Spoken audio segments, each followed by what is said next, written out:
diplomirani pravnik, bivši atletičar, od oca Časlava, inženjera, majke Mirjane, profesorice u gimnaziji, rođene Nikolić, od djeda Velimira, doktora, koji je završio tropske bolesti u Parizu i doktorirao na njima, od babe Izabele, rođene Ror, koja je ovdje isto sahranjena, i od popa Joka, učitelja i popa, i prababe Velike, rođene Plamenac.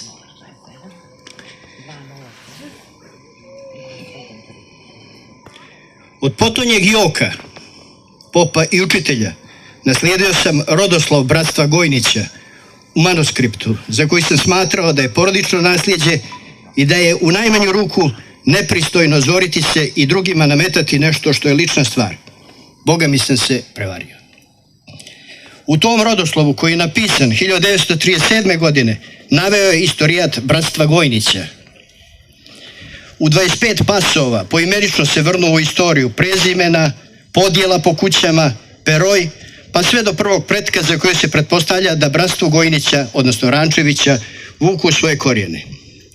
Istorija Gojnića u naše kuće zapisana je u tom rodoslovu da bi danas uljezi dovodili u pitanje nešto što je neosporno da nama pripada. Manastiri i crkve u Brčalima su prevarnim radnjama i lopovlukom došli u posjed ovih uljeza.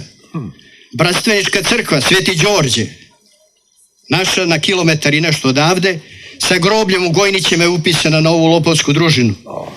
Iako je zapisnikom iz 1937. godine u 2 dana, 27. i 28. avgusta, bratstvo Gojnića izvršilo podjelu grobnih mjesta na komunici ispred crkve Svetog Đorđa i napravilo skicu grobova i podjele po kućama, tako da sada grob mojih predaka, kao i svih koji počivaju ispred crkve Svetog Đorđa, pripada ovoj kvazi religioznoj grupi koja se zove Crkva Srbije i koji sada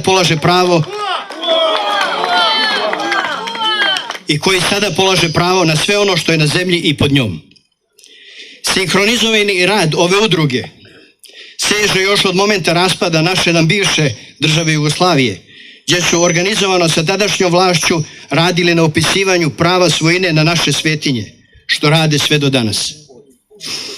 Moram reći da invazivna, kvazi religijska grupa ništa sama od ovoga ne bi mogla napraviti da nije bilo pomoći državnih organa koji su im svojski pomagali u prethodnom vremenskom periodu, a i danas im to omogućavaju.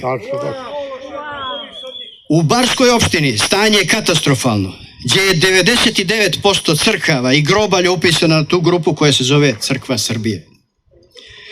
Pokušavajući da na legalan i pravni način riješimo problem, osnovali smo nevladino udruženje Komunice Ne damo grobove, gdje smo uspjeli sakupiti svu neophodnu dokumentaciju i dokazati da u ovom slučaju samo imovina i profit su light motiv i pokretači djelovanja ove invazivne kvazi religiozne grupe. Dokazati i realizovati kod nas su oportune stvari. Iako bi trebalo prirodno da se poklapaju podnošenjem inicijative za ocjenu odluke o sahranjivanju, uređenju i održavanju groblja opštine Zeta za ocjenu saglasnosti sa Ustavom i zakonom koje se predviđala nova kategorija grobalja, vjerska groblja, otpočela je tiha promjena poklapanja prostora koje se odnose na groblja. Pošto je inicijativa bila podnešena pred Ustavnim sudom, jasno vam je da nismo imali nikakav odgovor, nisu imali kad.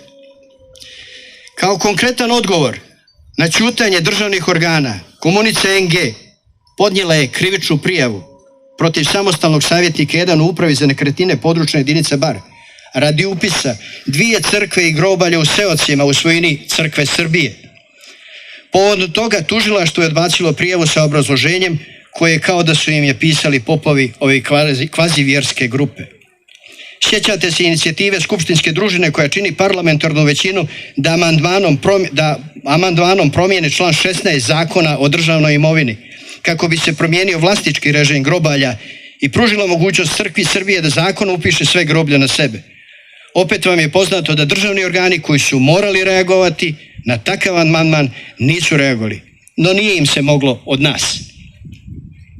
Komunica nije stala, pa su podnešene krivične prijave ovog puta protiv načelnika upravi za nekretnine u Baru i istog zaposlenog koji nam je kao izbjeglica u Bar dovela bivša vlast u upravu za nekretnine. Krivične prijave se odnose na upise grobalja i crkava u katastarskim opštinama: Utrg, Trnovo, Stari Bar, Sotonići, Seoce, Popratnice, Orahovo, Godine, Limljani, Bukovik, Malolije. Moram da objasnim na koji je način većina imovine u Crvnici koja se odnosi na groblja i vjerske objekte pripala ovoj kvazi vjerskoj organizaciji. Još daleke 1988. godine, kada je sprovođen popisni katastar, popisna komisija je izvršila popis imovine. Prilikom popisa, postupajući kao bog i batina, popisna komisija je na čelu sa Šćepanovićem Dragoslavom i Lekovićem Jankom popisala i upisala svoju imovinu koja se odnosi na groblje i vjerske objekte u opštini Bar, pritom falsifikujući podatke i upisujući svojinu na ovu invazivnu kvazivjersku grupu, bez jednog jedinog rješenja o upisu koje je uprava za nekretnine morala napraviti kada se vrši promjena imovinsko-pravnog statusa, a što joj do danas ne pada na pamet. A zato su uspjeli da u saradnji sa državnim organima koji bi trebali da štite Crnu Goru, kao što je Ustavni sud, tužilaštvo, zaštitnik imovinsko-pravnih interesa, stvorili centar nepotizma i korupcije na svim nivoima. Invazivno djelovanje ove kvazivjerske grupe iskazane su i kroz aktivnosti koje se odnose na namjerno paljenje škole Jovana Tomaševića na Balšića Docu, tu je, kojega su isti ovi prije paljenja otuđili od svih onih 50 generacija đaka koji su u tu školu išli, pretvarajući u nekakav konak sa posebnom namjenom, ni da Bog da je država povodom ovoga bilo čime reagovala. Također izvršili su bahato i protivpravno priključenje na lokalni vodovod koji ide ovuda, uz pomoć nekih ljudi iz sela, a koji sa Gojničkog Joševika snabdijeva vodom Jovanoviće i Brijege, kao i jedan dio kuća u Gojnićima, iako je ugovorom tačno precizirana kvota koja može da se dobije po kućama, a u koju oni nisu planirani. Na kraju, ne smijemo njih kriviti što smo mi avetni, a pravimo se pametni, pa smo im dozvolili da oposle, ali mogu da im obećam i poželim da ova invazivna kvazi-religijska grupa u Crnoj Gori što prije promijeni status u organizovana kriminalna grupa. Vidimo se!